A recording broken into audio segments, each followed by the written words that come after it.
The Haunting of Rosenheim, a complete account of the 1967 to 1968 Bavarian poltergeist claims. Section 1. The Office on Königstrasse. The year is 1967.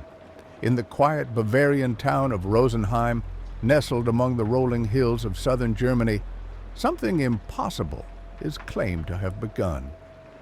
The war has been over for more than 2 decades, but some scars never heal. Some darkness never quite leaves.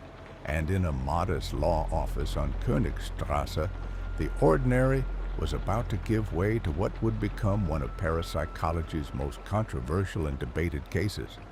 Sigmund Adams' law office occupied the ground floor of an unremarkable building. It was a place of order, of contracts and wills, of measured words and careful documentation. The autumn air outside carried the scent of fallen leaves and approaching winter. Inside, fluorescent lights hummed their steady drone, typewriters clacked, phones rang with predictable regularity. Everything was as it should be. But in late November, something changed, or so the story goes. The air reportedly grew heavier, colder. Staff members began to feel watched, though no one could explain why. It started so subtly that no one noticed at first. A flicker of light here, a strange sound there. These were the whispers before the scream, the tremor before the earthquake. Or perhaps, as skeptics would later argue, these were the first signs of an elaborate deception that would fool investigators and capture the world's imagination. What would unfold over the next few months would baffle some scientists, terrify witnesses, and ignite fierce debate about reality itself. Investigators would document phenomena that seemed to violate the laws of physics.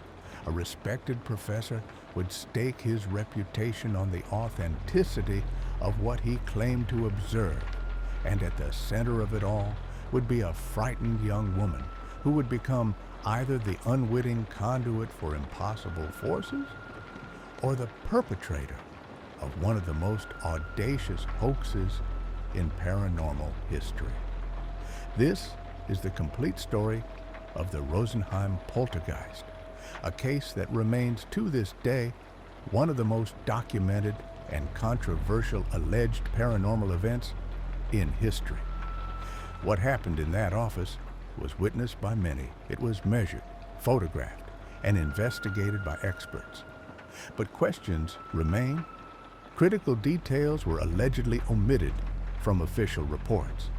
Evidence of fraud was claimed but disputed, and the truth, whatever it may be, remains shrouded in shadow and speculation.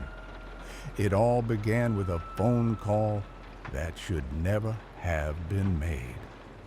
Section 2. The beginning of the disturbances. It started with the phones, according to the accounts that would later emerge. In late November 1967, the telephone system at Sigmund Adams' law office began to malfunction in ways that made no sense. The phones would ring when no one was calling. They would ring off the hook, all 4 lines at once, creating a cacophony that shattered the office's professional calm.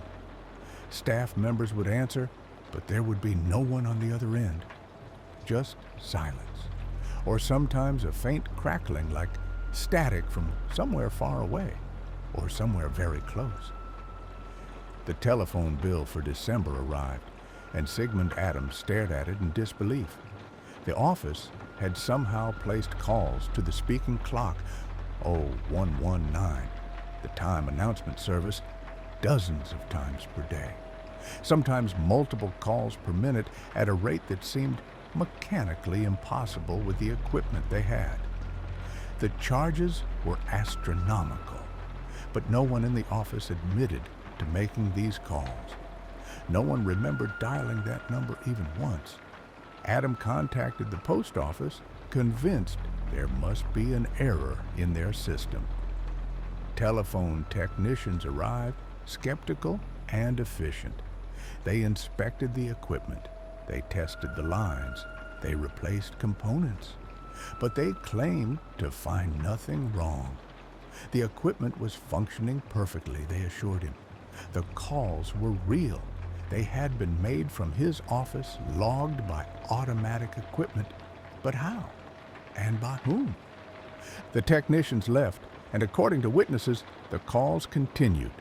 0119, 0119, 0119, over and over, while staff members watched the phones with growing dread. No one was touching them, they insisted, but somewhere in the building's wiring, something or someone appeared to be dialing. Something was reaching out again and again, as if trying to mark time, as if counting down to something. Then the lights began to fail. Bulbs would reportedly burn out with alarming frequency, sometimes multiple bulbs in a single day. The office went through light bulbs at an impossible rate. Fluorescent tubes would flicker and dim, casting strange shadows across the walls.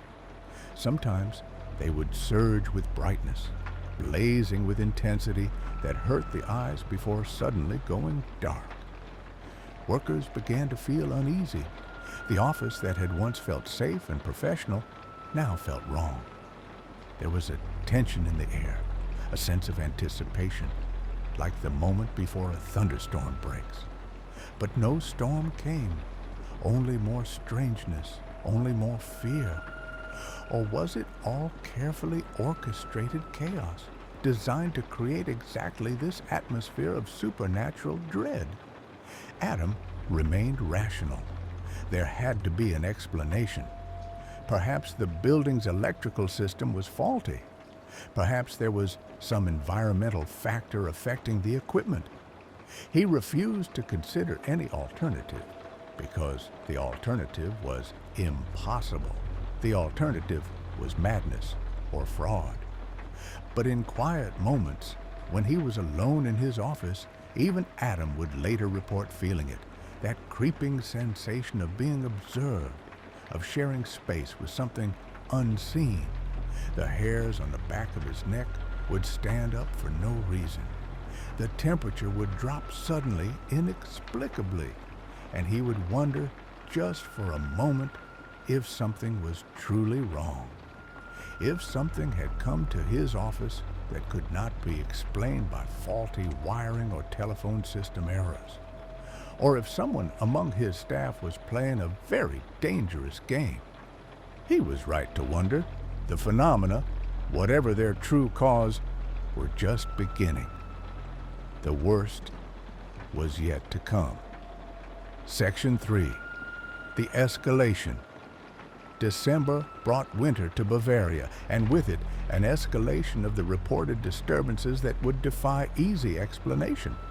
The phenomena, genuine or fabricated, were no longer content to merely inconvenience. Now they seemed intent on terrorizing. Light bulbs didn't just burn out anymore, they exploded, according to multiple witnesses. Without warning, without apparent cause, bulbs would allegedly detonate in their sockets, showering glass across desks and floors. Staff members would cry out as shards rained down on them. It happened during the day, during quiet moments, with such force that people feared for their safety. Electricians were summoned repeatedly, but they claimed to find no power surges, no voltage spikes that could account for such violent failures. Most bizarre of all, the fluorescent tubes, long cylindrical fixtures that provided the office's primary illumination, began to behave in ways that witnesses insisted violated every principle of physics. They would rotate in their sockets, slowly turning 90 degrees on their own axis. Staff members would watch in frozen horror as the tubes twisted, the metal contacts scraping against the housing, yet somehow maintaining electrical contact. Impossible, they said. The tubes should have fallen. They should have gone dark. but they continued to glow as they rotated, as if held in place by invisible hands or by clever manipulation. One witness described watching a fluorescent tube unscrew itself counterclockwise, thread by thread, until it hung suspended by just the last thread of its contact. It remained lit the entire time, defying gravity, defying logic, glowing with its cold white light. But was this observation reliable? Were witnesses being truthful? Or were they caught up in mass suggestion, seeing what they expected to see? The electrical company sent their best technicians. They installed recording equipment to monitor power consumption. What they discovered made no sense, according to their reports.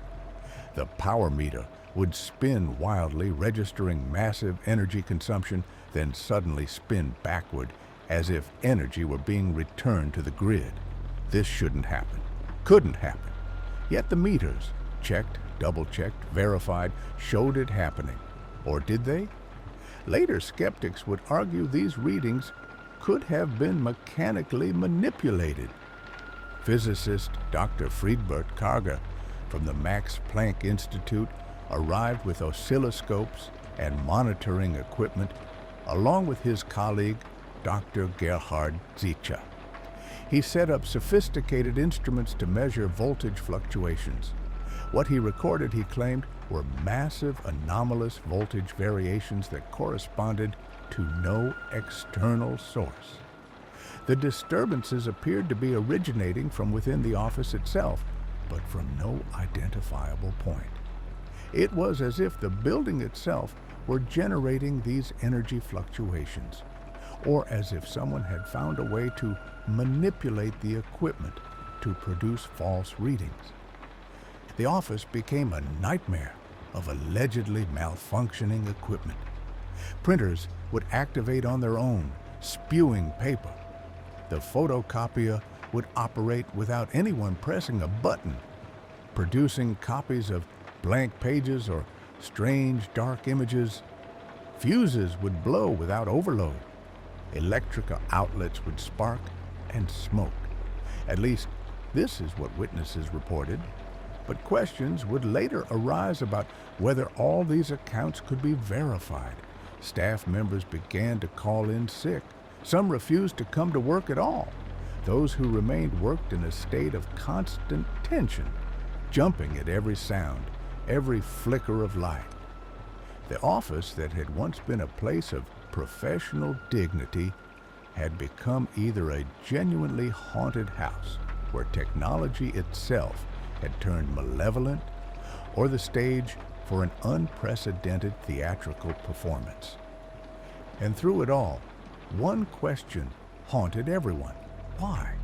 Why was this happening? What had they done to deserve this? What force, natural, supernatural, or human, could possibly be responsible for such focused, sustained phenomena? The answer, when it emerged, would be more disturbing than anyone could imagine, because the phenomena weren't random. They had a center, they had a focus, and that focus was a young woman who had no idea she was about to become either the victim of forces beyond comprehension or the subject of intense scrutiny for possible fraud. Section 4. Investigators arrive. By early 1968, the situation at Sigmund Adams' law office had attracted attention beyond Rosenheim. Word spread through professional networks, through newspapers, through whispered conversations.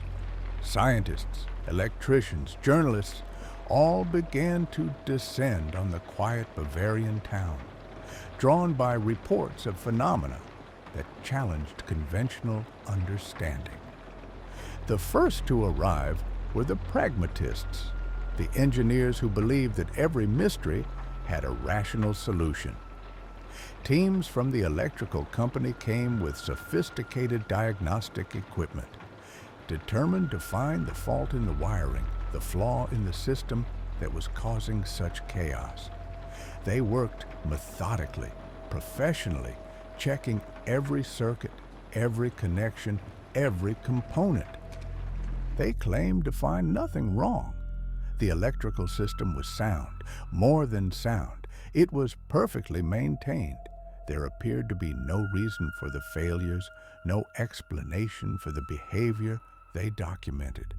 One engineer, a 20-year veteran who had seen every electrical problem imaginable, reportedly stood in the office and watched a light bulb explode in its socket with no apparent power surge, no voltage spike, no obvious cause.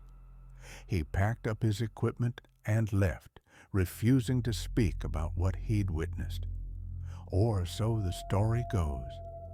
Physicists from the Max Planck Institute arrived next, approaching the case with what they believed to be scientific skepticism.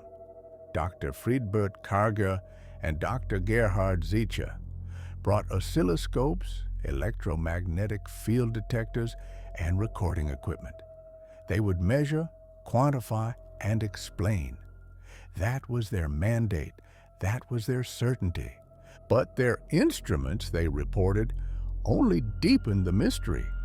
They recorded electromagnetic field variations that had no apparent source. They measured voltage deflections that occurred in rhythmic patterns. They documented power surges that appeared simultaneously on multiple circuits. Most intriguing of all, their instruments showed that these phenomena intensified in the presence of specific individuals, particularly when one young secretary was in the office. The investigators set up cameras. They installed more monitoring equipment. They attempted to rule out hoaxes, rule out fraud, rule out every conventional explanation they could conceive. The building's electrical system was isolated and put on an independent power supply. The phenomena reportedly continued.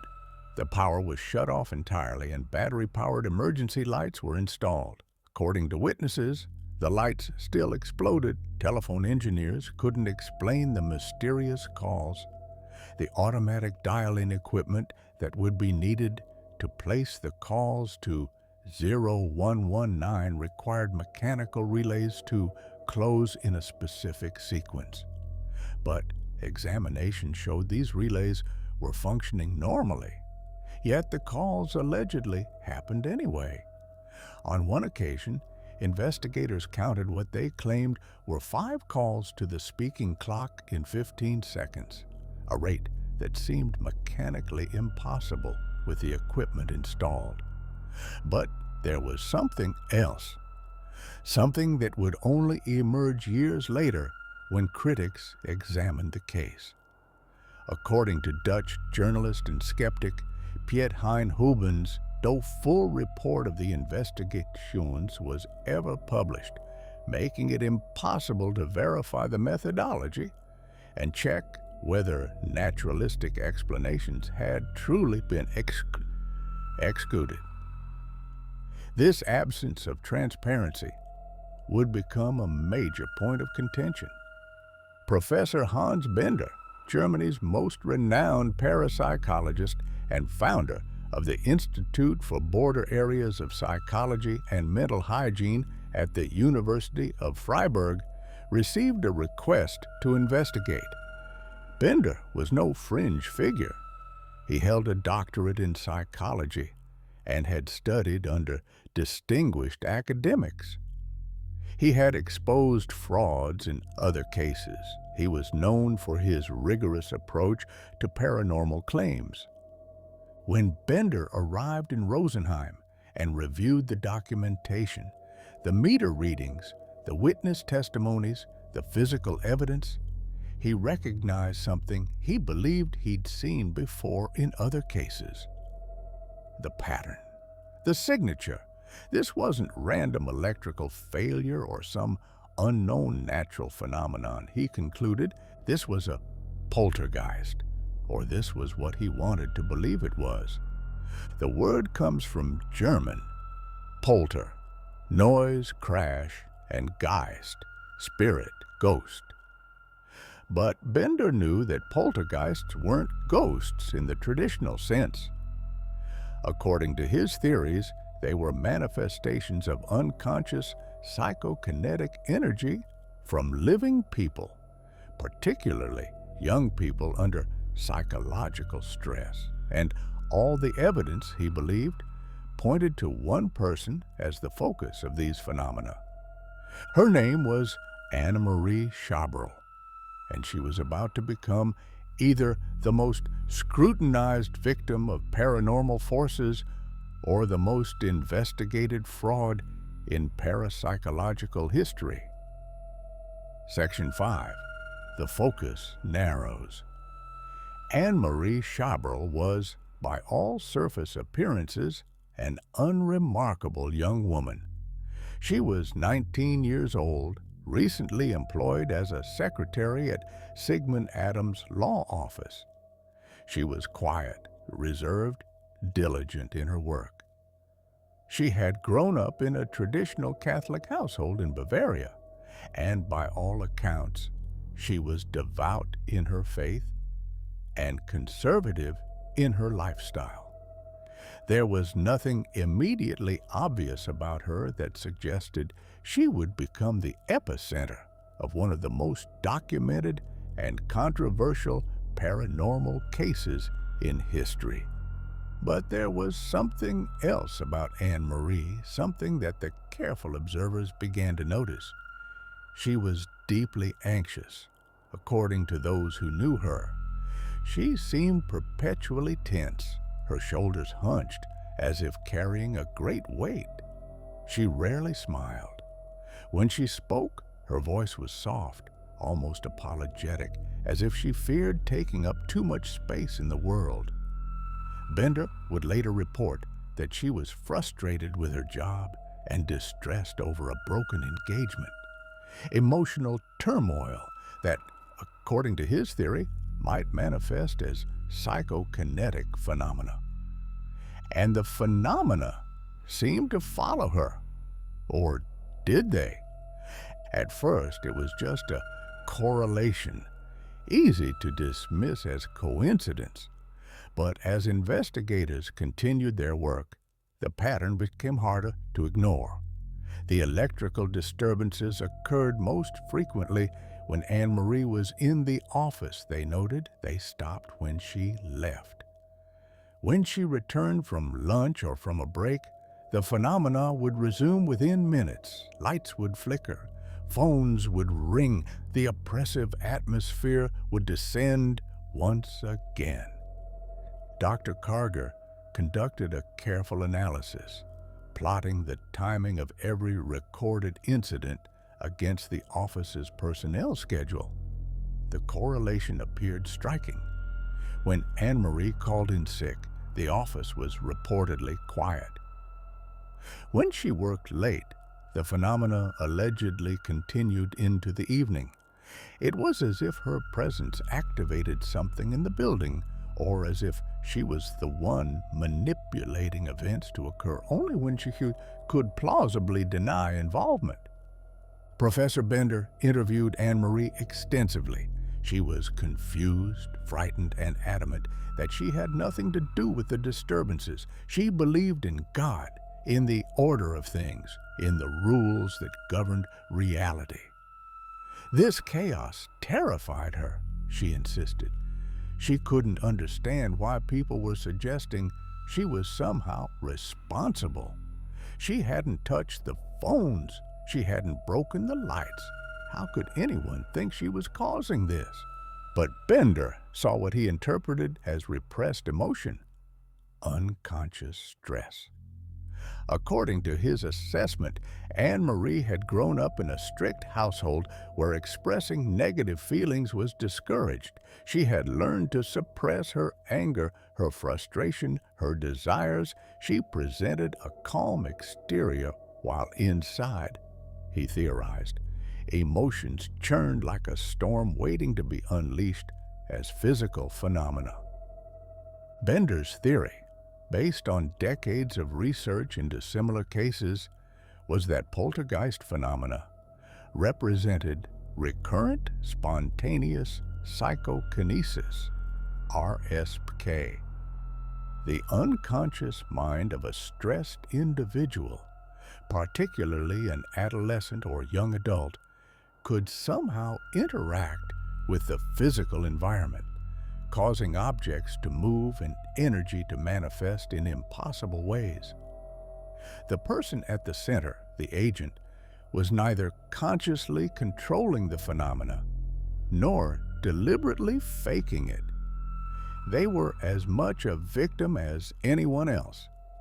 This was his interpretation, though critics would later question whether the evidence truly supported such extraordinary conclusions. To test this theory, Bender arranged for Anne Marie to be temporarily sent away from the office. She was given assignments that took her to other locations. Immediately, according to reports, the phenomena at the law office ceased. Complete silence. No electrical failures, no mysterious phone calls. The office returned to normal, as if nothing had ever been wrong.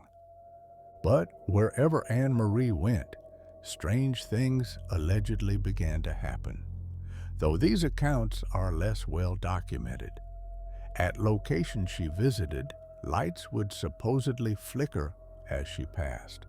Small disturbances would occur. It was as if the phenomena were bound to her, following her like a shadow she couldn't escape, or as if she brought her methods of creating disturbances wherever she went. When she returned to the office in Rosenheim, the chaos reportedly resumed within the hour. A drawer in a filing cabinet opened on its own while she stood nearby, witnesses claimed. A heavy picture frame swung on its nail, though there was allegedly no vibration, no air current, nothing that could have set it in motion. Staff members began to regard her with fear and suspicion. Some wouldn't work in the same room with her. Others whispered that she was possessed, that she had invited the devil into the office. But there was something else, something that Professor Bender did not include in his published accounts. According to critic Piet Hein Hubens, Anne Marie was caught in fraud by a policeman at some point during the investigation, a claim that, if true, would be highly significant, yet was omitted from Bender's reports. However, other sources claim she was never actually caught faking phenomena, creating a contradiction in the historical record that remains unresolved.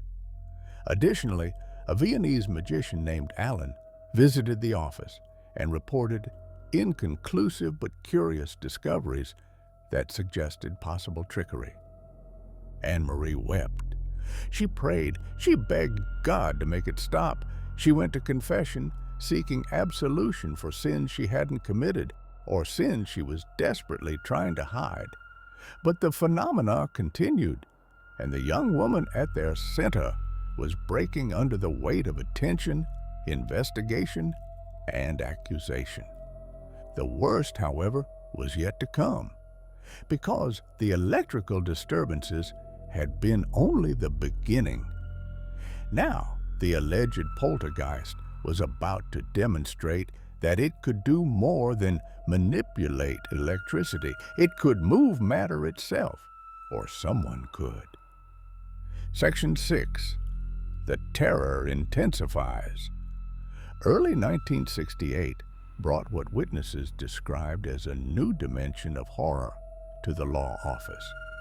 The entity, if entity it was, or the perpetrator, if perpetrator there was no longer content to confine itself to electrical mischief.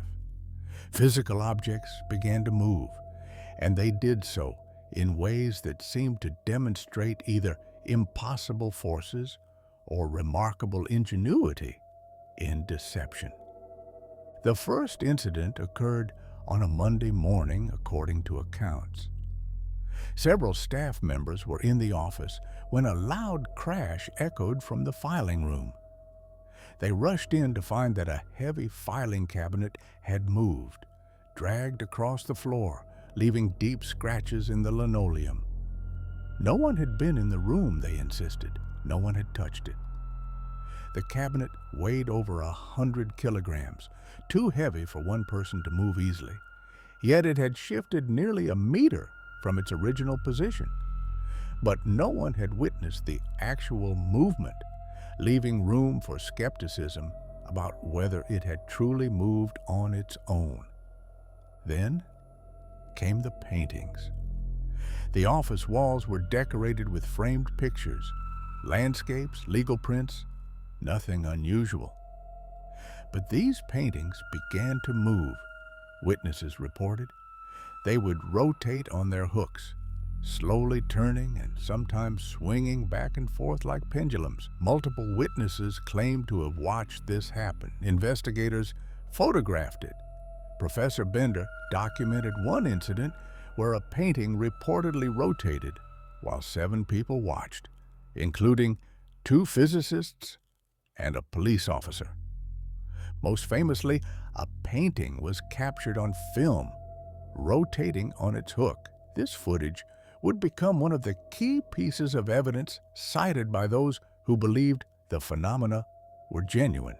However, there's a significant discrepancy here that raises questions.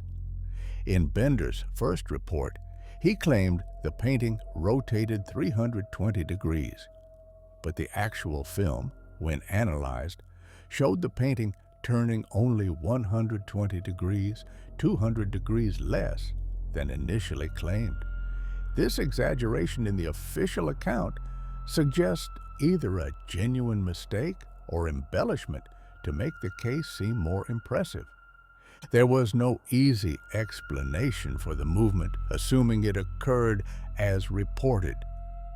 The hooks were secure, the walls were solid. There was allegedly no vibration in the building, no earthquake activity, no passing traffic heavy enough to cause such movement. Yet the paintings moved, and they moved most dramatically when Anne-Marie was present.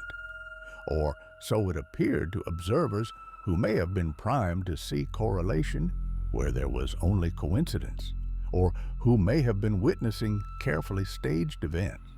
Drawers began opening on their own, according to multiple witnesses. Heavy oak drawers in filing cabinets would slide open slowly, deliberately, as if pulled by invisible hands or by thin, nearly invisible wires. Staff members would close them, sometimes locking them, only to turn around and find them open again. One secretary reported sitting at her desk and watching her own drawer open while her hands were on her typewriter, nowhere near the drawer's handle. But was she being truthful, or was she part of the deception? Objects began to disappear and reappear in what could be interpreted either as teleportation or simple sleight of hand. A stapler would vanish from a desk only to be found hours later in a completely different room. Documents would go missing from locked files. Keys would be misplaced and found in impossible locations, inside closed drawers, behind filing cabinets, once inside a sealed envelope that had been sitting on a shelf. Impressive, if genuine, but easily accomplished through conventional means if someone had both motive and opportunity. The office became a place of dread. Staff arrived in the morning wondering what they would find, what new horror would manifest. Some people began having nightmares about the office.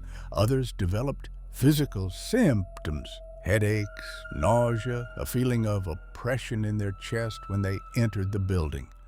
The psychological effects were real, regardless of the cause. Most terrifying of all, according to witnesses, were the moments when objects moved violently, A telephone suddenly flew off a desk, pulled by its cord as if jerked by an invisible hand. A lamp toppled over without being touched. A decorative vase sitting on a shelf exploded, fragments scattering across the room, though no one was near it, or so they claimed. Cameras captured some of these events, or appeared to. Investigators installed motion picture cameras and claimed to have caught on film a painting rotating on its hook.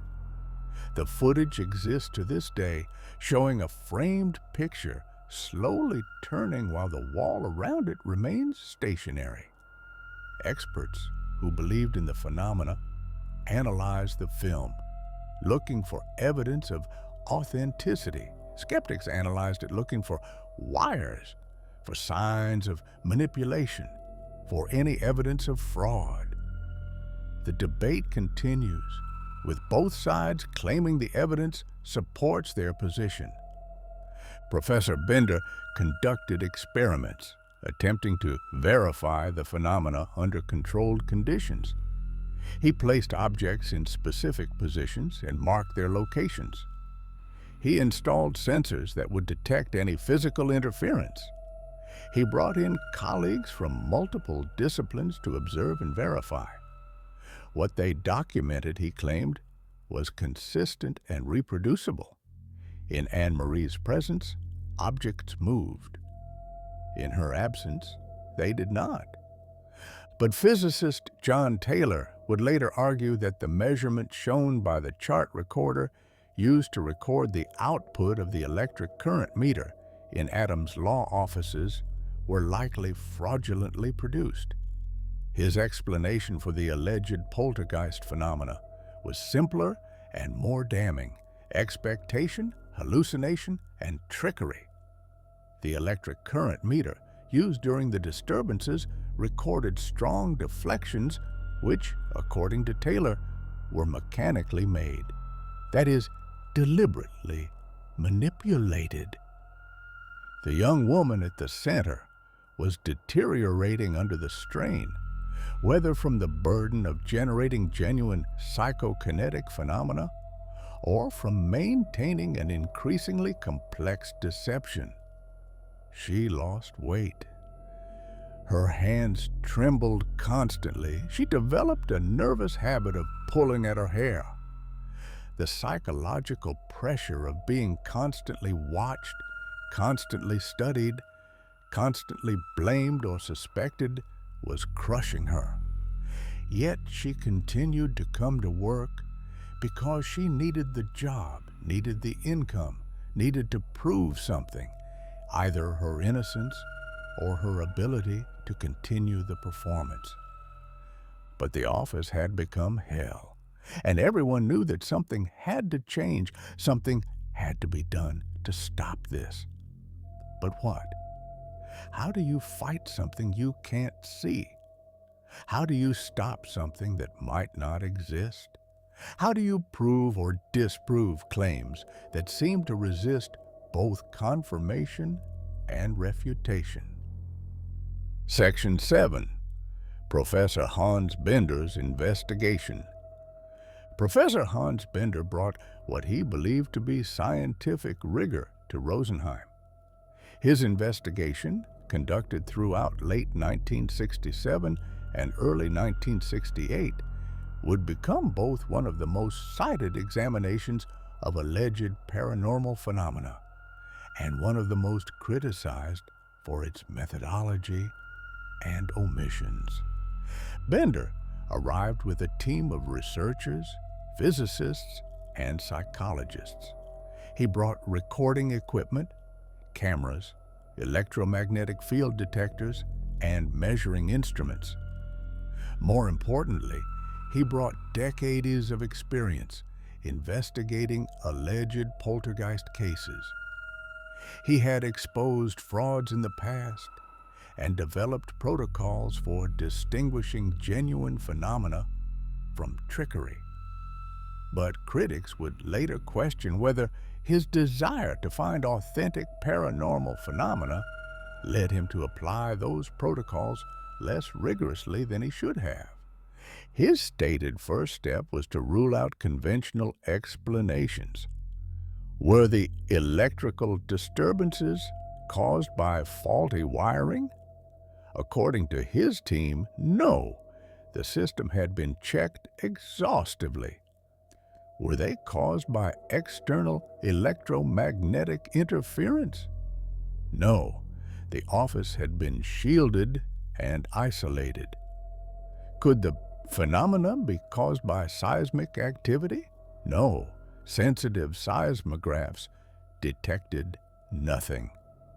Could it be infrasound? Subsonic vibrations that might cause objects to move? No. Acoustic analysis revealed no such frequencies.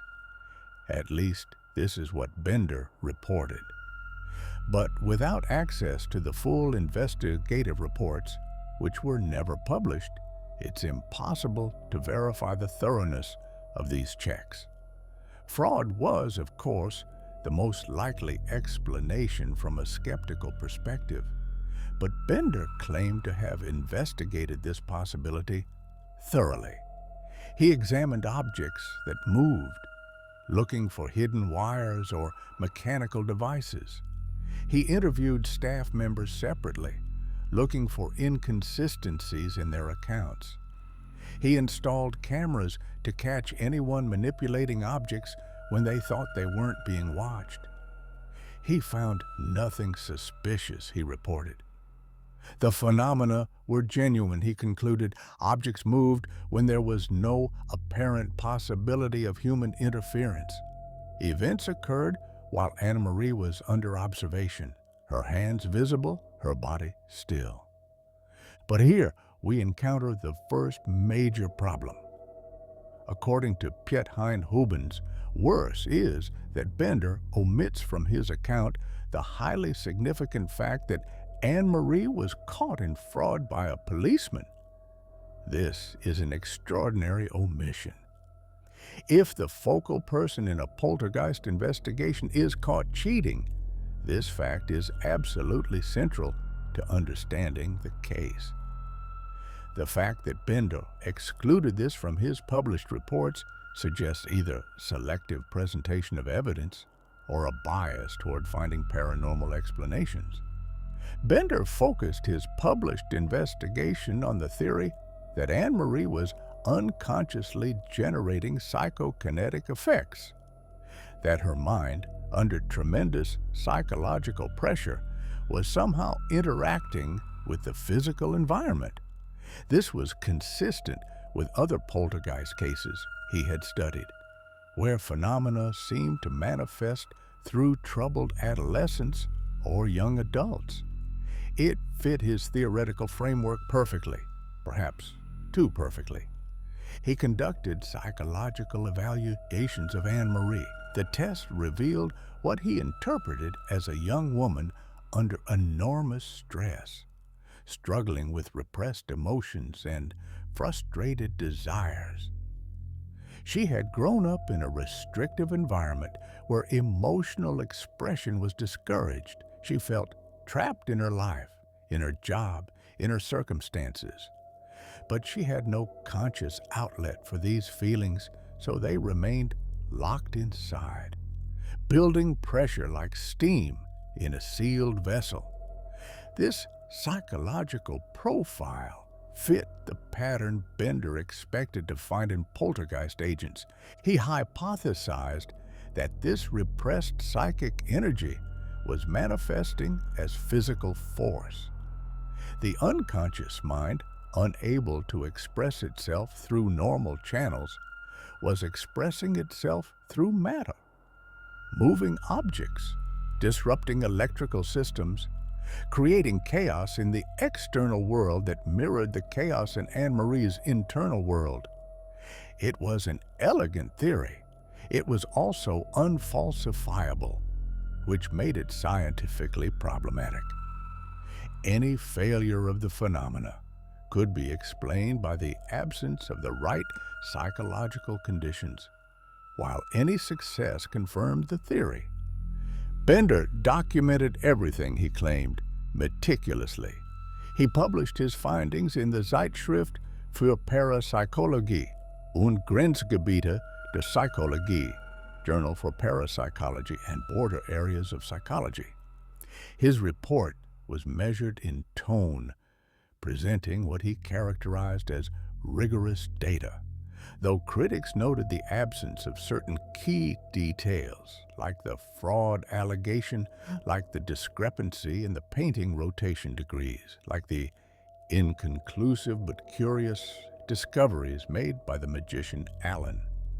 His conclusion was unequivocal. The Rosenheim case represented genuine paranormal phenomena, he declared. The events were real. They had been witnessed by dozens of credible observers, recorded by instruments, documented with photographs and film. They could not be explained by fraud, by conventional physics, or by any known natural phenomena, he asserted. But skeptic Joe Nickell would later describe Bender as a paranormal believer, unwilling to draw the obvious conclusion from the evidence. Nickell noted that Bender had a pattern of considering poltergeist cases to have genuine effects even when subjects were discovered to have cheated, contrasting sharply with skeptical investigators who consider one instance of deceit sufficient to discredit an entire case. The office on Königstrasse, Bender concluded, was the site of authentic, recurrent, spontaneous psychokinesis, a poltergeist manifestation centered on a young woman whose unconscious mind had somehow learned to affect matter and energy. It was one of the most convincing cases of paranormal phenomena ever documented, he claimed, and it terrified everyone involved because it suggested that the human mind might be capable of things that science had never imagined, or it was, as skeptics would argue, a case of investigator bias, selective reporting, inadequate controls, and possible fraud that went undetected or unreported because the investigator wanted to believe in the phenomena he was studying. The truth, buried beneath decades of conflicting claims and missing documentation, may never be fully known. The world was watching now. The media had descended on Rosenheim, and Anne-Marie Chabrol's quiet life was about to become a public nightmare, whether she was a victim of impossible forces or the architect of an impossible deception. Section 8. Media Frenzy and Public Fear. The story broke in the German press in early 1968, and it spread like wildfire through a Europe hungry for mystery and sensation.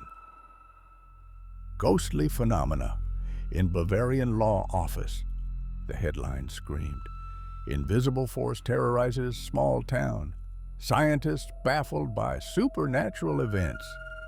The truth, as always, was more complex than the headline suggested. Journalists descended on Rosenheim by the dozen. Television crews set up outside the office on Königstrasse. Reporters ambushed staff members, demanding interviews, seeking sensational details. The quiet Bavarian town became a circus, with curious onlookers gathering outside the office, hoping to witness something impossible, or hoping to catch a glimpse of the young woman at the center of the controversy. Anne-Marie Chabrol's face appeared in newspapers across Germany, then across Europe. The frightened young secretary became famous overnight, though it was a fame she never sought and desperately didn't want. Photographers captured her looking haunted and exhausted, her eyes dark with fear and stress. The images would become iconic.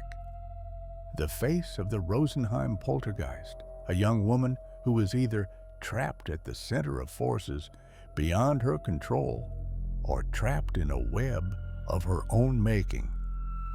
the media coverage was relentless and often irresponsible. Some newspapers treated the case with relative seriousness, interviewing the scientists and physicists who had investigated, but tabloids sensationalized everything, adding fictional details, claiming demonic possession, suggesting satanic rituals. The truth was strange enough, whether paranormal or fraudulent, but sensationalism sells papers, and the Rosenheim case sold millions. Public reaction was intense and divided. Many people were terrified. Letters poured into the law office from concerned citizens offering prayers, protective charms, advice from psychics and mediums. Some demanded that Anne Marie be exorcised. Others suggested she be hospitalized or imprisoned for her own protection and the protection of others. Few stopped to consider that if the phenomena were fraudulent, she might need help of a different kind entirely. Religious leaders weighed in with varying perspectives. Some priests declared the phenomena to be demonic in origin, evidence of Satan's work in the modern world. They called for exorcism for spiritual warfare against the forces of darkness. Others were more measured, suggesting that the church should investigate before making pronouncements, that science and faith needed to work together to understand what was happening or to determine whether anything supernatural was happening at all. Skeptics emerged in force, convinced that the entire affair was either mass hysteria or an elaborate wicked hoax. Despite the scientific documentation, or perhaps because of the questions surrounding that documentation, they insisted that there must be a rational explanation that investigators had either missed or deliberately ignored. Some claimed that Anne Marie was a gifted fraud who had fooled everyone, including trained scientists. Others suggested that Bender himself was complicit in the deception, seeking publicity for his field of parapsychology. Still others proposed that the investigators were simply incompetent, unable to detect fraud that a more skeptical investigator would have uncovered immediately. In April 1970, the German weekly newspaper Die Zeit published a story titled Ghosts or Nylon. Even experts fall for tricks, which challenged the paranormal interpretation and suggested the phenomena could have been produced through trickery. The authors of the 1969 book Falsche Geister, Echte Schwindler, False Ghosts, Real Frauds, Albin Neumann, writing under the name Alan, Herbert Schiff, and Gert Gunther Kramer, argued that there had been deliberate manipulations in the Adam Law Office. These skeptical analyses would be largely ignored by believers, but would provide ammunition for those who questioned the case. The debate raged in newspapers, on television, in scientific journals, and in private conversations. Rosenheim became a battleground for competing worldviews, materialist skeptics versus those open to paranormal possibilities, scientific rationalism versus those who believe odd science couldn't yet explain everything, those who trusted Bender's investigation versus those who questioned his methodology and omissions. For the people of Rosenheim, the media circus was a nightmare, regardless of the truth behind the phenomena. The town's reputation was being defined by this one strange case. Businesses worried about the impact on tourism and commerce. Parents worried about their children being frightened by the stories. The mayor gave statements trying to downplay the situation, insisting that Rosenheim was a normal, modern town, not some medieval village haunted by dark forces or plagued by fraudsters. But the fear was real. and so was the fascination. People reported their own strange experiences, lights flickering in their homes, objects falling from shelves, electrical problems that technicians couldn't explain. Whether these were copycat phenomena, mass hysteria, coincidence, or genuine related disturbances remains unclear. But the psychological impact on the community was undeniable. Fear and wonder spread in equal measure, and the ordinary became suspect. Through it all, Anne Marie suffered in ways that were painfully visible. She couldn't go anywhere without being recognized, without being pointed at, without hearing whispers. Some people crossed the street to avoid her, as if she were cursed or contagious. Others approached her with a mixture of awe and fear, as if she were a holy relic or a dangerous weapon or a talented con artist. Her life became impossible, caught between those who believed she was a victim of supernatural forces, those who believed she was a perpetrator of fraud, and those who simply wanted to exploit her notoriety. The law office struggled to function. Clients were reluctant to visit. Business declined. Staff members quit, unwilling to work in what had become either a cursed building or a tainted workplace. Sigmund Adam, despite his own confusion and frustration, tried to maintain normalcy, but it was a losing battle. The office that had once been his pride was now notorious, a destination for sensation seekers and a topic of morbid curiosity. Something had to change. The situation couldn't continue, and everyone was beginning to realize that there was only one solution, one way to end the nightmare that had consumed the office, the town, and one young woman's life. Anne Marie Chabrol would have to leave. Whether she was a victim or perpetrator, guilty or innocent, possessed or pretending, her departure seemed to be the only path forward. Section 9. The Psychological Toll.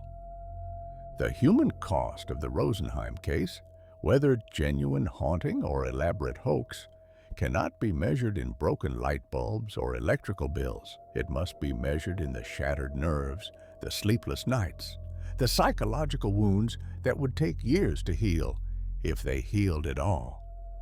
For Anne Marie Chabrol, the experience was devastating regardless of her role in the events. Imagine being 19 years old and suddenly finding yourself at the center of the impossible, or at the center of accusations of impossible fraud. Imagine being told by scientists, by professors, by serious men with serious faces that you are either causing phenomena that violate the laws of physics through some unconscious force you can neither control nor understand, or that you are a calculating deceiver who has somehow fooled trained investigators. Neither scenario offers comfort. Anne Marie's sense of self fractured under the pressure. She had been raised to believe in an orderly universe governed by God's laws, where good people lived good lives and bad things happened for comprehensible reasons. Now, she was being told either that she was disrupting that order through forces beyond her control, or that she was a liar and a fraud. The cognitive dissonance was unbearable. She developed severe anxiety symptoms, according to observers. Her hands would shake uncontrollably. She experienced what appeared to be panic attacks, episodes where she couldn't breathe, where her heart raced and the world seemed to spin. She had nightmares, waking up screaming, her mother rushing to comfort her. Whether these were the nightmares of someone tormented by forces beyond comprehension, or the nightmares of someone trapped in a deception that had spiraled out of control, the suffering was real. Her faith was tested. She prayed constantly, begging God to take away whatever curse had been placed upon her or whatever burden she was carrying. She went to church every day, lit candles, confessed sins she hadn't committed in desperate attempts to find spiritual relief, or perhaps confessing sins she had committed but couldn't admit.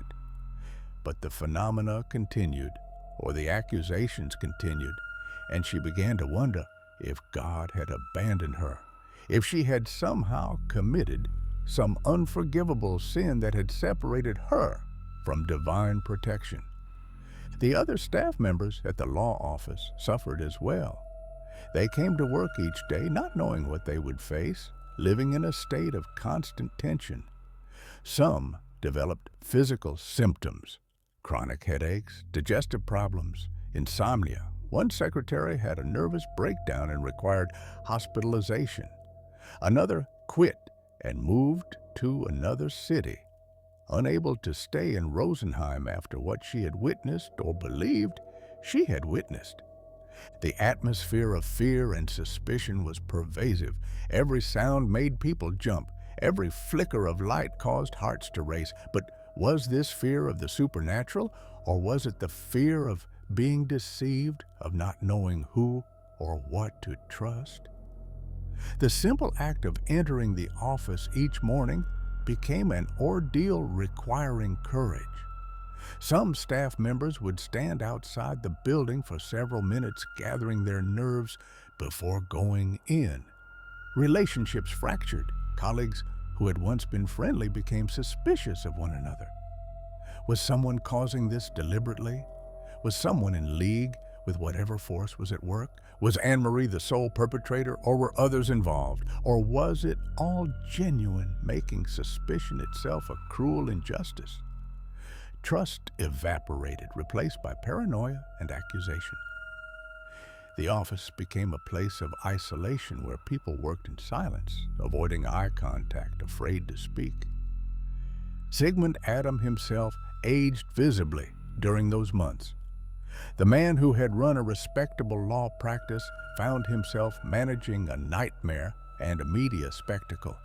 His business was failing. His reputation was being damaged by association with this bizarre case, and he was responsible for employees who were suffering psychological trauma.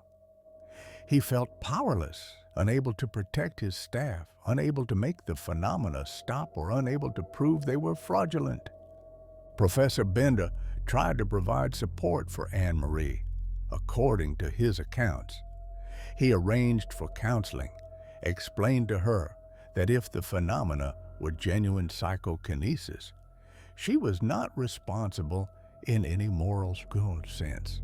He emphasized that such phenomena would be unconscious, that she was as much a victim as anyone else. But his words provided little comfort. Anne-Marie felt marked, cursed, different from everyone else in a fundamental and terrifying way. And if she was faking, his reassurance may have made her feel even more isolated, unable to confess the truth. The media attention only made things worse suspect. Every time Anne-Marie left her house, there might be a photographer waiting. Every conversation she had might be overheard by a journalist. Her family's privacy was invaded. Her past was investigated.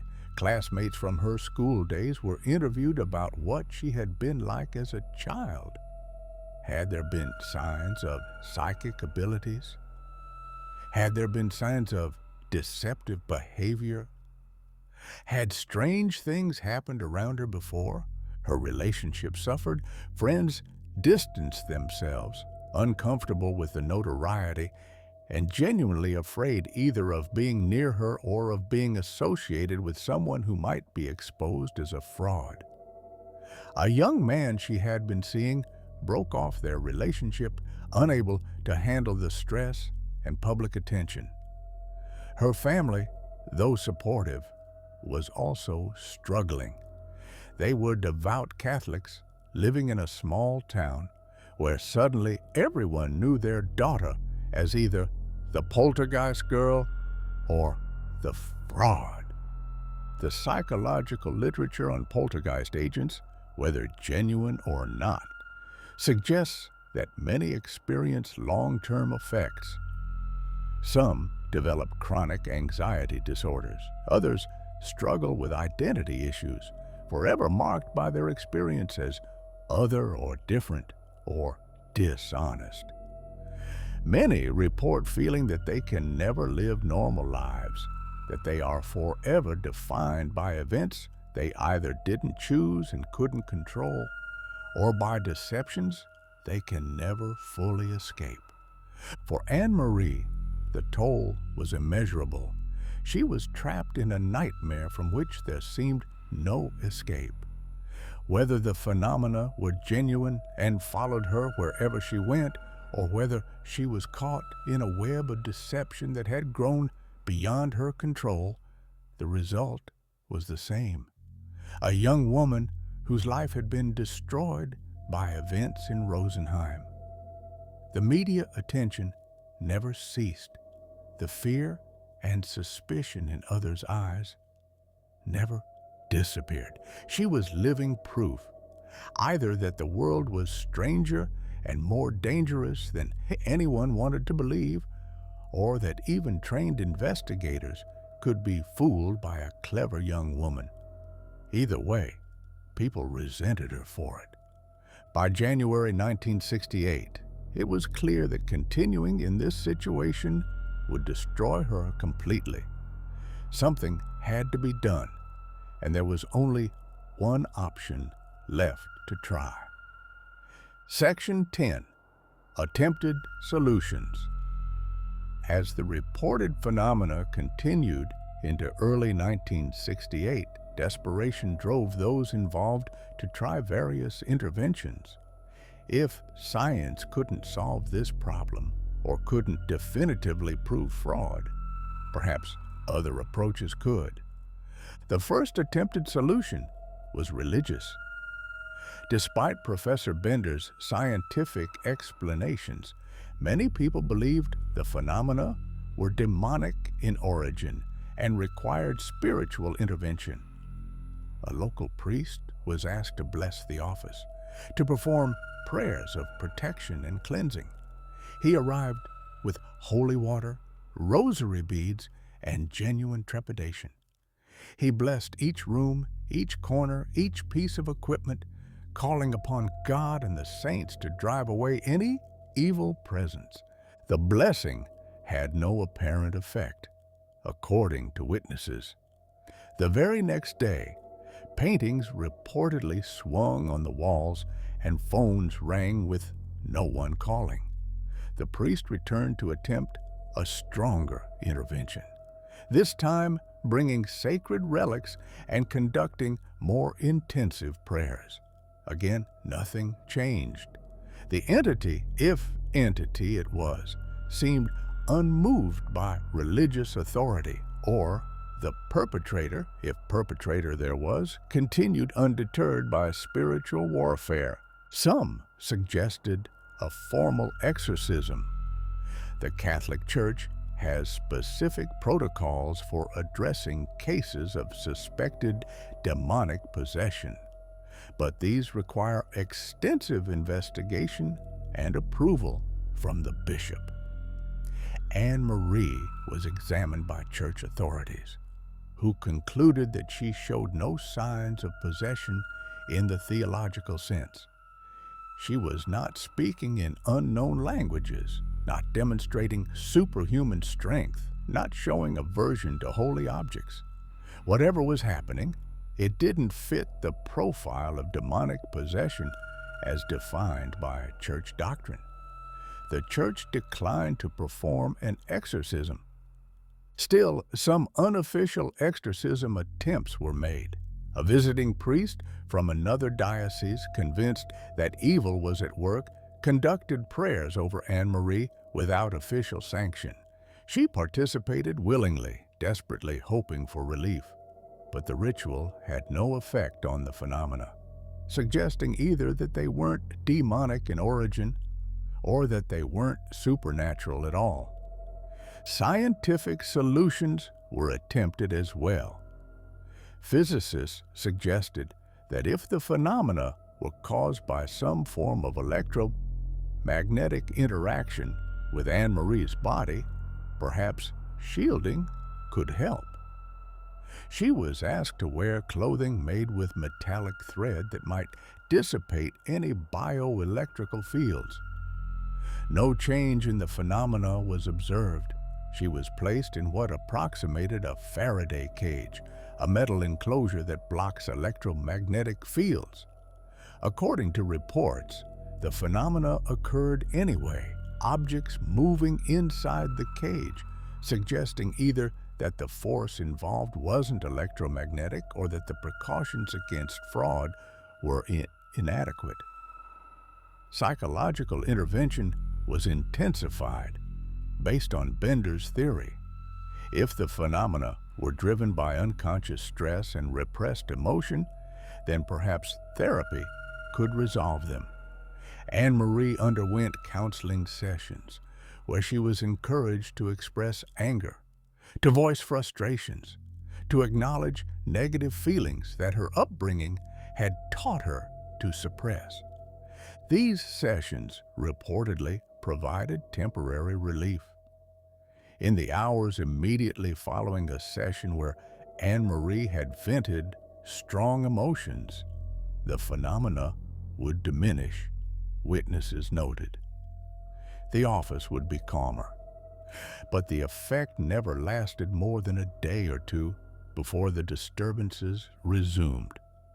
This pattern could support either the psychokinesis theory, unconscious forces building up again, or could suggest that Anne-Marie was consciously or unconsciously adjusting her behavior based on therapeutic sessions, either genuinely responding to treatment or strategically varying the phenomena to maintain plausibility. Medication was considered. If reducing Anne-Marie's anxiety might reduce the phenomena, could tranquilizers help? She was prescribed mild sedatives, but the results were mixed. While the medication calmed her conscious mind, the phenomena seemed to operate at a level beyond conscious awareness, continuing even when she was relaxed or drowsy. Again, consistent either with unconscious psychokinesis or with deliberate fraud that continued regardless of her mental state. Professor Bender suggested that Anne-Marie take a vacation, a complete break from the stressful environment of the law office. Perhaps distance and rest would help. She spent time away from Rosenheim.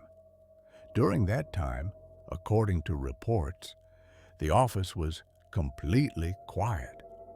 No phenomena occurred. It seemed like the solution had been found, supporting the theory that her presence was somehow necessary for the phenomena to occur.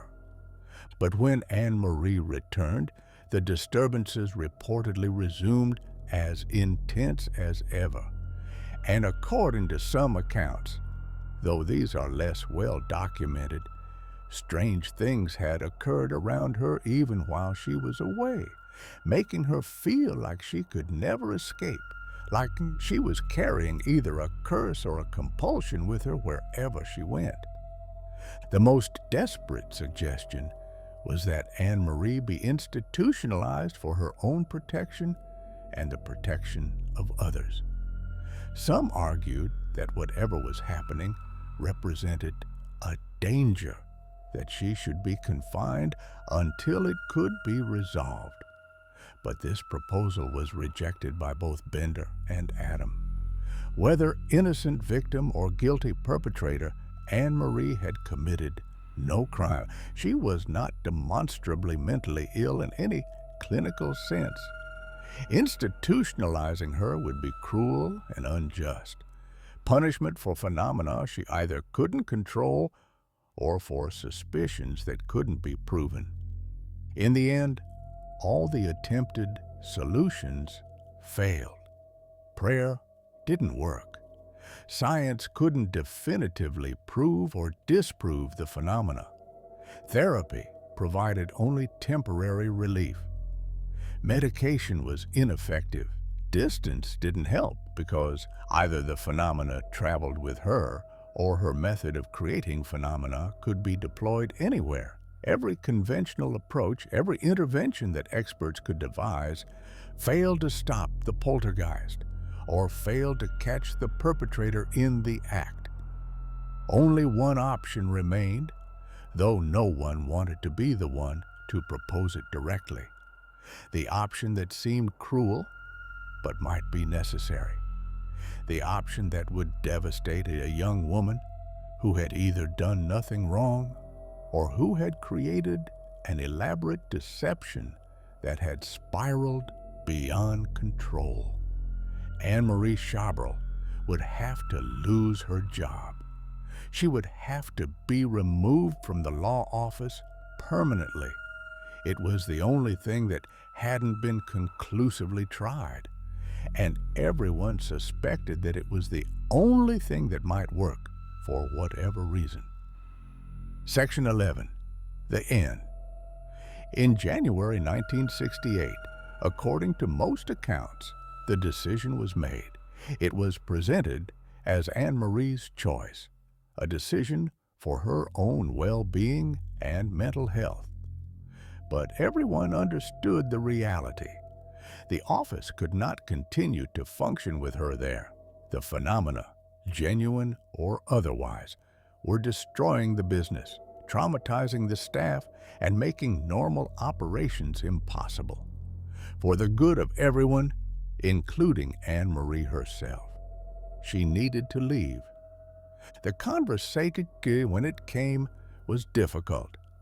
Sigmund Adam, who felt genuine sympathy for the young woman regardless of the truth about the phenomena, explained the situation as gently as he could. He emphasized that this was not necessarily an accusation, that regardless of cause, the correlation between her presence and the disturbances was undeniable. He was careful with his words, navigating between the possibility that she was an innocent victim and the possibility that she had been perpetrating a fraud. He offered her a reference that carefully avoided the controversy, severance pay, and help finding new employment. But she had to go. Anne-Marie understood. Perhaps she had known this moment would come.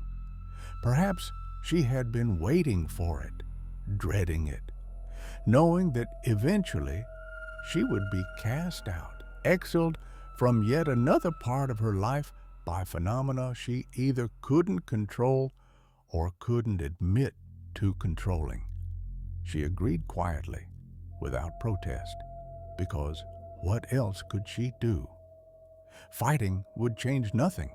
The decision was made. Her last day at the office was subdued. Colleagues said goodbye awkwardly, not knowing what to say, unsure whether to express sympathy, suspicion, or relief. Some shook her hand, others simply nodded. The atmosphere was heavy, with things unsaid, with guilt and fear and uncertainty, all mixed together. Anne-Marie cleaned out her desk. She packed up her few personal items, a small plant, a photo of her family, some stationery. She looked around the office one last time at the place that had become the center of either a supernatural nightmare or an elaborate performance. Then she walked out into the January cold, into an uncertain future. And then something extraordinary happened, or perhaps something entirely predictable happened. The phenomena stopped. Immediately, completely, utterly. The office returned to normal, as if nothing had ever been wrong. The lights functioned perfectly. The phones behaved normally. The electrical system operated without incident. No paintings swung on walls, no drawers opened by themselves, no mysterious presence haunted the rooms. The change was so dramatic and so immediate that it seemed to confirm what everyone had suspected. Anne Marie's presence was somehow necessary for the phenomena to occur. The silence was stunning. Staff members returned to work the next day and found themselves in a perfectly ordinary office. Equipment functioned. Business proceeded normally. The nightmare was over, lifted as suddenly and mysteriously as it had descended, or perhaps ended as quickly as any performance ends when the performer leaves the stage. For believers in the paranormal, this immediate cessation when Anne Marie left was proof that she had indeed been the unconscious focus of genuine psychokinetic phenomena. Remove the agent, remove the phenomena. The correlation was too perfect to be coincidence. For skeptics, this same immediate cessation was proof that Anne Marie had been perpetrating a deliberate fraud. Remove the fraud, remove the phenomena. The correlation was too perfect to be coincidence. If the phenomena had been caused by some environmental factor or building defect, they wouldn't have stopped so abruptly the moment she left. For Sigmund Adam and his staff, relief was profound and uncomplicated. They could work without fear. They could answer phones without dread. They could turn on lights without wondering if bulbs would explode. The office on Königstrasse returned to being what it had always been meant to be, a professional law practice, unremarkable and ordinary. They didn't need to know the truth about what had caused the phenomena. They only needed them to stop, and they had stopped. But what of Anne Marie Chabrol? Her story after leaving the law office is intentionally less documented. She sought privacy, trying to rebuild a life shattered by months of trauma and unwanted fame, or trying to escape the consequences of a deception that had brought her nothing but suffering. She found work in a different field, according to fragmentary accounts. Some reports suggest she worked in a more manual capacity, where the kinds of equipment failures that had plagued the law office were less likely to occur or be noticed. She maintained a low profile, avoiding attention, refusing interviews with the persistent journalists who continued to seek her out for years afterward. The phenomena, according to some accounts, diminished significantly after she left the law office. There were occasional reports of minor incidents at her new workplace, electronics malfunctioning around her, small objects occasionally moving, but nothing on the scale of the Rosenheim events.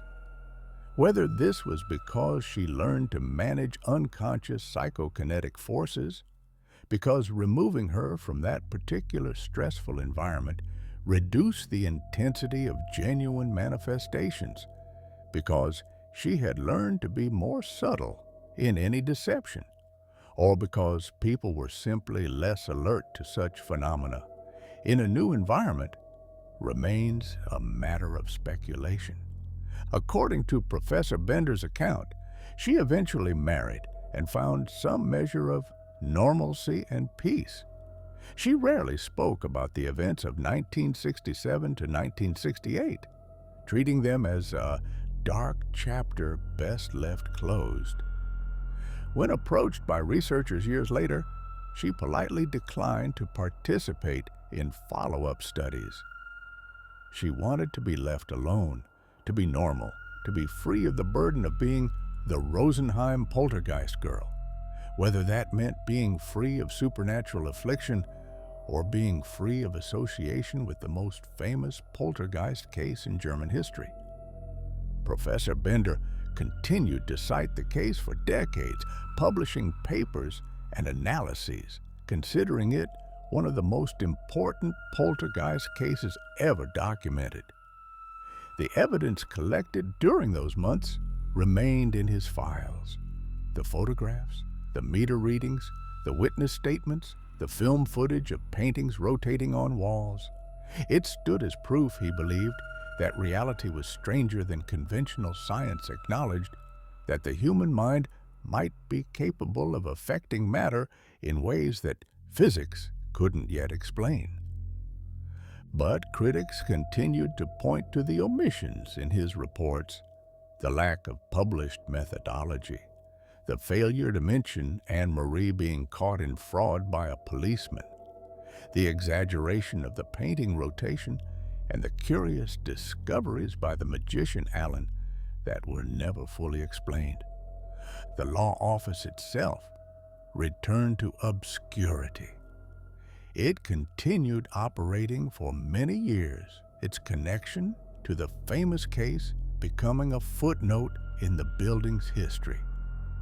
The office eventually moved to a different location, and the building on Königstrasse that had once been the center of one of Germany's most famous paranormal cases, or most famous frauds, became just another address remarkable only to those who knew its history. The Rosenheim poltergeist case ended not with dramatic resolution or clear answers, but with quiet separation. A troubled young woman left a place that had become impossible, and the impossible phenomena left with her. The haunting ended because its unwilling focus, or its willing perpetrator, was removed, and everyone was left to wonder what it all meant, what forces had been at work, and whether the truth would ever be known. Section 12, Legacy and Lingering Questions. More than 5 decades have passed since the events in Rosenheim, but the case continues to fascinate, disturb, and divide opinion. It remains one of the most thoroughly documented alleged paranormal events in history, a case that refuses to be easily dismissed or definitively explained. For believers in the paranormal, Rosenheim represents compelling evidence, perhaps not absolute proof, but a case that demands serious consideration. The phenomena were witnessed by dozens of observers, including scientists, physicists, police officers, and other professionals. They were documented with photographs and film. They were measured with scientific instruments that recorded anomalous readings. The case was studied by Professor Hans Bender, a respected academic with decades of experience. If this case isn't evidence of genuine paranormal phenomena, believers ask, what could be? The documentation is indeed substantial. Film footage shows a painting rotating on its wall hook with no visible cause, though the actual rotation is less dramatic than initially reported. Photographs to capture the aftermath of electrical failures and displaced objects. Meter readings show energy fluctuations that seemed anomalous. Witness testimonies from educated professionals describe phenomena that appeared to violate understood physics. However, skeptics remain unconvinced and point to serious problems with the case. They argue that no matter how many witnesses testify, human perception is fallible, especially when observers are primed to see paranormal events. No matter how sophisticated the instruments, readings can be misinterpreted or equipment can be mechanically manipulated. Most significantly, they point to evidence that suggests fraud. Physicist John Taylor analyzed the case and concluded that the measurements shown by the chart recorder used to record the output of the electric current meter in Adams' law offices were likely fraudulently produced. His explanation for the alleged poltergeist phenomena was straightforward: expectation, hallucination, and trickery. The electric current meter recorded strong deflections which, according to Taylor, were mechanically made, that is, deliberately manipulated rather than caused by any paranormal force. Dutch journalist and skeptic Piet Hein Hubens delivered perhaps the most damning criticism. He revealed that Bender's published accounts omitted crucial information. Worse is that Bender omits from his account the highly significant fact that Anne-Marie was caught in fraud by a policeman. This omission is extraordinarily problematic. If the focal person in a poltergeist investigation is caught cheating, this fact is absolutely central to evaluating the case. That Bender excluded this from his published reports suggests either selective presentation of evidence or investigator bias. Additionally, the book Falsche Geister, Echte Schwindler, False Ghosts, Real Frauds, reported that a Viennese magician named Alan, actually Albin Neumann, made inconclusive but curious discoveries during his visit to the office, suggesting possible trickery. The fact that these discoveries were inconclusive means they didn't definitively prove fraud, but they raised enough suspicion to warrant mention. Yet, they too were largely absent from Bender's official accounts. Joe Nickell, a prominent skeptical investigator, described Bender as a paranormal believer unwilling to draw the obvious conclusion from the evidence. Nickell noted that Bender had a pattern of considering poltergeist cases to have genuine effects, even when subjects were discovered to have cheated. This contrasts sharply with skeptical investigators who consider one instance of proven deceit sufficient to discredit an entire case, arguing that if someone has been caught faking phenomena once, all their other claims become suspect. The psychological explanation that Anne-Marie unconsciously generated psychokinetic effects through repressed emotional stress remains controversial and scientifically problematic. It requires accepting that consciousness can affect matter in ways that conventional physics doesn't acknowledge and cannot measure. It suggests that the mind might be more than electrochemical activity in the brain, that it might be able to interact with the physical world directly. Some physicists have attempted to propose theoretical frameworks that might accommodate such phenomena, often invoking quantum mechanics and the role of observation in affecting outcomes at the subatomic level. Could consciousness interact with quantum processes in ways that cascade to macroscopic effects? It's highly speculative, far from mainstream physics, and lacks empirical support. Most physicists consider such proposals to be pseudoscience, mixing legitimate quantum mechanics with unsupported claims about consciousness. The religious interpretation that the phenomena were demonic has its adherents, particularly in traditional Catholic circles in Bavaria. They point to the failure of some religious interventions and the disturbing nature of the events as potential evidence of supernatural evil. However, the fact that the Catholic Church itself declined to perform an exorcism after examining Anne-Marie suggests that even religious authorities didn't find evidence of demonic possession. What cannot be disputed is the effect the case has had on popular culture and the field of parapsychology.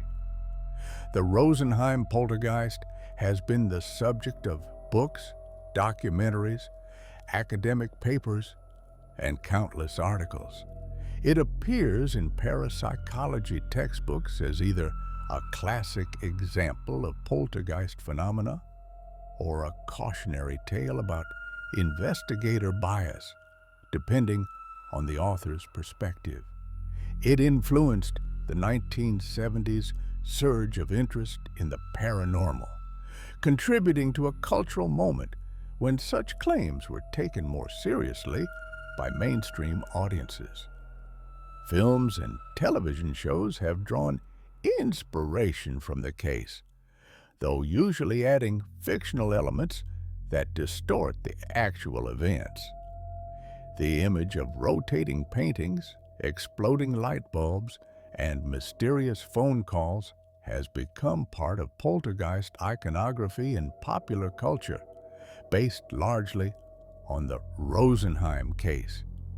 For the town of Rosenheim, the case is a mixed legacy. Some embrace it as part of local history, a claim to fame that makes their small Bavarian town internationally known among those interested in the paranormal. Others wish it would be forgotten, seeing it as an embarrassment that reinforces stereotypes or that keeps alive questions that can never be satisfactorily answered. The office on Königstrasse, if you visit today, gives no hint of its history. It's an ordinary building on an ordinary street in a pleasant Bavarian town. There's no plaque, no marker indicating that something extraordinary or extraordinarily deceptive once occurred there. Perhaps that's appropriate. Whether genuine paranormal events or elaborate fraud, the phenomena left no permanent physical trace. They left only questions, conflicting testimonies, disputed evidence, and the uncomfortable uncertainty that comes with any claim that can neither be definitively proven nor completely disproven. And what of the darkness that seemed to manifest in that office? Where did it come from? Where did it go? Was it truly generated by one young woman's unconscious mind, accessing forces science cannot yet explain? Or was it generated by her conscious mind, employing tricks that investigators failed to detect or chose not to report? Was it something external that found in her a conduit, a doorway into our world? Or was it nothing supernatural at all? Just a combination of electrical problems, human error, suggestibility, and deliberate deception? These questions remain unanswered. The case is closed, but not solved. That phenomena of some kind occurred is documented beyond reasonable doubt. Equipment failed, objects moved, witnesses testified. But why they occurred, what force was responsible, whether they were paranormal or fraudulent, and whether such events could happen again remains in the realm of competing interpretations. The story of the Rosenheim poltergeist is ultimately a reminder that even in our age of science and technology, some experiences resist easy explanation. Events occur that challenge our assumptions. Claims are made that divide experts. Evidence is collected that can be interpreted in radically different ways, depending on one's prior beliefs and standards of proof. Perhaps that's the most unsettling legacy of Rosenheim. Not proof of the paranormal, not proof of fraud, but the demonstration of how difficult it can be to determine truth when extraordinary claims meet incomplete evidence, when investigator bias may cloud judgment, when witnesses may be unreliable, and when the phenomena themselves, whatever their cause, cease before they can be definitively studied. The case raises profound questions about knowledge and belief. How do we know what we know? What standards of evidence should we require for extraordinary claims? Should one instance of proven fraud discredit all other phenomena? Or should each event be evaluated independently? Should investigators approach cases with open-minded skepticism, or does such an approach risk missing genuine phenomena? When does healthy skepticism become closed-minded denial? And when does open-mindedness become gullibility? These questions extend beyond this single case. They touch on how we evaluate any controversial claim, how we balance respect for witnesses with critical analysis of evidence, how we distinguish between what we want to be true and what actually is true. For Anne-Marie Schaberl, wherever she is today, the case likely represents a chapter of life she would prefer to forget. Whether she was an innocent victim of impossible forces, a troubled young woman whose unconscious mind manifested psychokinetic effects, or a clever fraud who fooled professional investigators, the experience left scars. The attention, the investigation, the suspicion, the fear, these would mark anyone, regardless of the underlying truth. And perhaps that's where we must leave the story. Not with answers, because answers remain elusive. Not with certainty, because certainty is impossible without complete evidence and unbiased investigation. But with the acknowledgement that something happened in Rosenheim in 1967 and 1968. Something that frightened witnesses, baffled investigators, and continues to provoke debate more than 50 years later. Whether that something was paranormal or mundane, supernatural or fraudulent, remains a matter of belief. The evidence supports multiple interpretations.